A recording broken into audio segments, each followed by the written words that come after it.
Hi, folks.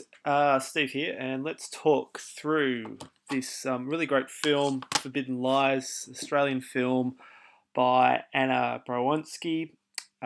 It's basically the film about a hoaxer, Norman Curry, and the film, in a way, exposes Norma's lies, but at the same time wants to believe Norma's lies. And like any good lie, there seems to be some truth to what she's saying about particular things. And the film is really about trying to unpack that.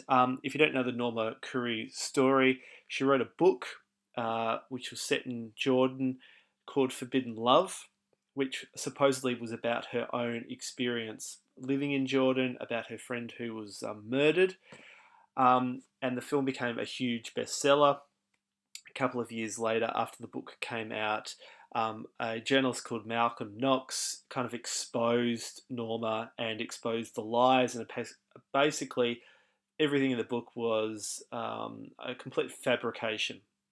So what the documentary does, Brawinski goes to Norma, and Norma says, "Hey, hey, it's all true. What happened? It did happen. It did really go down like this. Come to Jordan with me, and I will show you where it happened, how it happened. I will get you the people that it happened to, and sort of questions around that." So the documentary film go to Jordan with Norma, and basically the lies keep getting more and more tangled up. And it's a fascinating film about lying, but also really about this relationship between the social actor and the social actor, basically taking control of a film. And I think that's really interesting. The film that it's not this film where the social actor has a particular role and the director is completely in charge of the social actor. Like, say, the films we've seen so far, it is really about the social actor manipulating the filmmaker. Okay, now I'm just going to play you the start. So this is how the film begins, and this is so the first shot is Norma Curry with these kind of it almost looks noirish. And the thing about this film is it uses a lot of Hollywood characteristics, sort of traits of sort of Hollywood melodramas. It has a suspense sort of idea going on as well. And there's Norma. And I think it's interesting that she's looking straight into the camera, right? So she's talking straight to us, and there is of course, a close up of Norma and her eyes. And the whole film is her sort of trying to win us over as well as trying to win the director over. And she is very cunning in what she does. Now, I think this is a really interesting shot of the film where the film is set clearly in a film studio, right? And the film here is zooming in to Norma. So, right from the start, the film is saying that this is somewhat of a fabrication, right? Of what's actually going on. So, like a film like, say, The Thin Blue Line, which is doing reenactments in a very stagey, obvious way. This film was following that, and this film is very much indebted to a film like The Thin Blue Line. And then from Norma, we're zooming in to a desert, and we're saying, okay, now this is complete sort of fiction now. There are reenactments in the film. Reenactments are kind of corny, and they're meant to be corny. They're meant to be saying this is a reenactment. This didn't actually happen like this, because the reenactments, of course, themselves are a fabrication, because the reenactments are coming straight from Norma's book, Forbidden Love.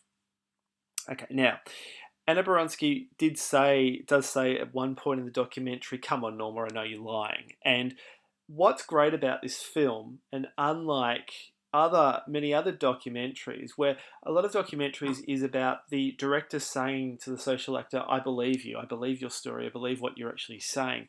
Where in this film, right, what you've got is a director saying to the social actor, "I don't think I believe you," and the social actor saying, "Well, maybe I don't believe you." And that's the thing about what's going on, where you've got these two, very strong people, and they're basically trying to manipulate each other. And I really like that about the film. I think it's really wonderful the way that the film plays around with this. So what you've got is a clear tension between the filmmaker and the social actor. So it's not like a film like, say, Capturing the Freedmans, where certain evidence is there and the filmmaker is essentially trying to disprove the evidence to exonerate one of its social actors.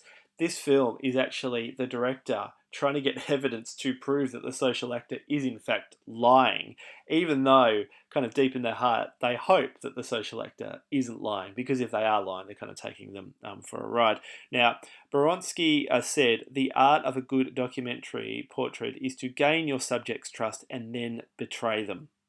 Right? Now, what she means by that is, if she said to Norma, "I don't believe you. I don't believe anything you're saying. I think you're a complete fraud," she wouldn't get very far in this documentary, right?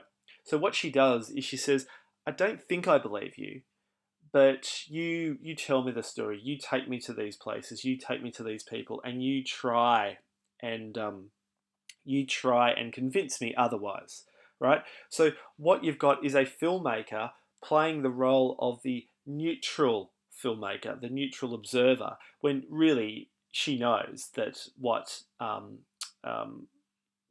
Norma is telling her is actually a fabrication. Another book I'll just sort of reference here is The Journalist and the Murderer, which is Janet Malcolm's successful book, where she says, if any journalist is honest with themselves, they'll admit that they are lying to their subject. And what that really means is the journalist has to make the subject believe that they're going to create their story. They're going to recreate their story. And the story that they're telling them, they will take at face value as truth, right? But really what the journalist has to do is take that as one story and then question that. And that's, the critical voice of the journalist. And really think about that as the film's being played out. Because unlike, say, other films where the film plays and then you sort of walk away thinking, well, gee, I don't know if I believe, some of those representations and things like that, the film itself is questioning. So the film keeps stopping at points and asking experts, is this actually true of what's going on? Which, again, is really fascinating. So unlike, a lot of documentaries where you have a clear separation between the social actor and the filmmaker, there is no separation here. The filmmaker is very much involved in Norma. The filmmaker is heard on screen. The filmmaker is seen on screen, right? So because of that, Norma is always aware of the camera and she's always playing to the camera. So this is a performative film, unlike many others, right? So think of like Nick Broomfield and filmmakers like that. Errol Morris is also very, seminal in this style of filmmaking. But unlike a film like The Thin Blue Line, it is far more performative, and Norma is clearly performing her role, with the camera.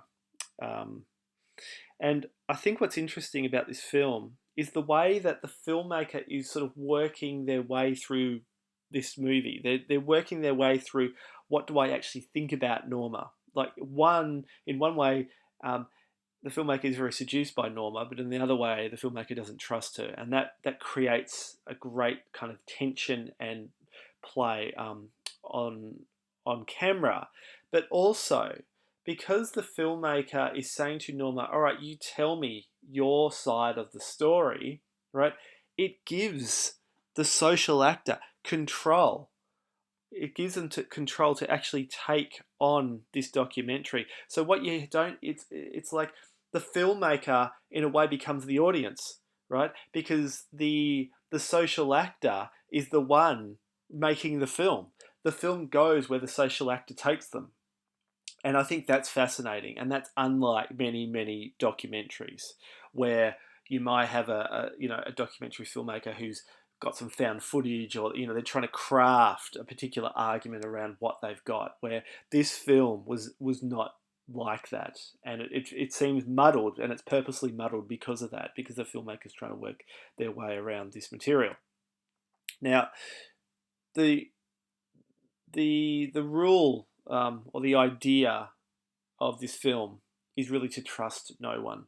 And there are some somewhat heroes of the film, but if you look deeply, you will find that these are not so much heroes. They are also flawed. Now, Rachel Richardson she's sort of the saint of the film. She's the one that took on the kids when Norma flew to America for a number of months. Now, Rachel Richardson was later exposed as a welfare cheat. So when you're watching the film, think about Rachel and the way that she's projecting herself in this sort of saintly idea.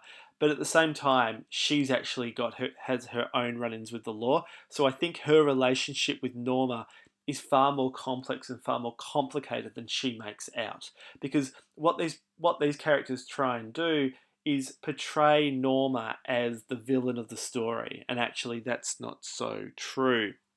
Malcolm Knox, now he's the journalist who exposed Norma, and he appears across the film. Now he later confessed that some of the things he was saying was actually fabrication, and he did a sort of a famous interview on the ABC where he sort of admitted to that. So when you're watching, think about them, think about how they're portraying themselves, and one question could be: did the filmmaker actually challenge them enough in the film? Now, think about the film in whose ethics, right? Whose ethics are we actually believing, and whose ethics are we actually going along with? So, Malcolm Knox, now he said that despite everything, despite the Norma Curry story being a complete hoax, right? He said it did sort of expose some violence against women in Jordan, and he thought that was a good thing. But the problem is, it's like Michael Moore documentaries where if you're going to make up certain things and you're going to twist certain facts and you're just going to fabricate some facts, then are you going to be believed at all? So with Michael Moore, people who don't believe Michael Moore's agenda, right, sort of left wing agenda, they will say, well, he makes things up. So we can't believe anything he says because we don't know if it's truth or not. So I think the same problem here is with this idea that Norma did a great thing in exposing violence in Jordan because, well, if it's complete fabrication, then is it actually helping anyone, and is it actually being quite offensive and not being sensitive to people who live in Jordan. Another question about Knox is, did he behave ethically in the film? So there's a sort of a moment when they show a picture that he published in the newspaper of Norma's children, and this caused great problems for the children because once they were identified and known, right, they were bullied at school. The press were hounding them. So you've really got to think about sort of the journalists' own ethics and what they actually did in exposing Norma. And they didn't just expose Norma; they exposed a lot of people around Norma who maybe should have been left alone. So think about that. Now, Bronski was saying that I was pretending to be neutral, and she wanted to believe she liked the fact that this could have been just a sort of journalist hounding her on this witch hunt to try and discredit Norma because for some reason they didn't like her, and she really wanted to show, she wanted to see how true this story is and what truth there was in it. Because the thing about this film, which is really fascinating, is every truth there's a lie, and every lie there's a truth, right? So you kind of leave thinking there's a lot of confusion about the film. Like there's a lot of confusion. It's more confusion than a film like, say, Capturing the Freedmans, where that's just actually quite ambiguous. This film is clearly, you're not really sure who to believe in the film, and there's really no heroes. So think about Bronski and the techniques that she uses to seem neutral in the film when clearly she's not. Now, just some things to consider on that previous point is when you're watching the film, I really want you to think about the construction of the film. This film is a documentary about constructing a documentary. Yeah, it's a film about exposing a social actor, but at the same time giving the social actor an opportunity to speak about particular things that they they find some truth in. So think about the film language. What types of shots are used? Is the camera static? Does it move? What effect does that have? Does any shot dominate? Is there a variety? So think about the Norma interviews, how she's being interviewed, how Norma is framed, how Norma looks straight down the camera. If she is a performer and she's a liar, think about Norma's own acting techniques. And the thing about Norma that everyone says is she is a great actor. All right. Think about the editing, just the documentary techniques. Does the documentary include interviews? If so, who is the interviews that it includes are really interesting. So you've got Norma, and then you've got all these other so-called experts. And it's interesting how the film kind of plays around with them. There's Norma also does sort of have a voiceover, so the film will go from her interview to Norma basically using a voiceover across the images that you see. So think about that, and think about how we're aware of the documentary maker. You know, do they hear on camera? Well, obviously they do in this film. Do we hear their voices, and how do we hear their voices? And with that, just the sound, what different types of sounds are used. So you've got the non-diegetic music. You've got sort of more traditional music from Jordan being used, and you've also got a more Western soundtrack over the top of that as well.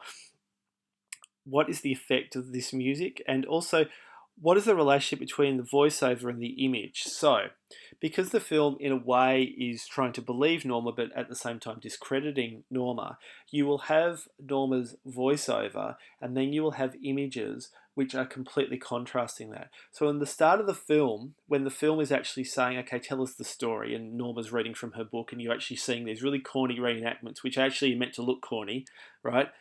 Everything you're hearing in the voiceover and everything you're seeing match. But then, when the film starts to unpack Norma and questioning Norma and challenging Norma, the voiceover and the image doesn't match. And that's, I think, really interesting. And that's something that's very different to other films like, say, Thin Blue Line or Capturing the Freedmans and films like that. Okay, think also about this film as a film about memory, but not actually memory that existed. If it's fabrication, it's a made-up memory. And Norma is actually talking about and recalling her own memory of this as a child, when in fact it is all fabrication. Okay, I'll leave it there. I think you're going to get a lot out of this. It's a tremendous film, and it's a great film when you're teaching a course on or studying a course on documentary and really thinking about the ethics, because this film is a film about ethics. All right, I'll leave it there. Look forward to seeing you soon.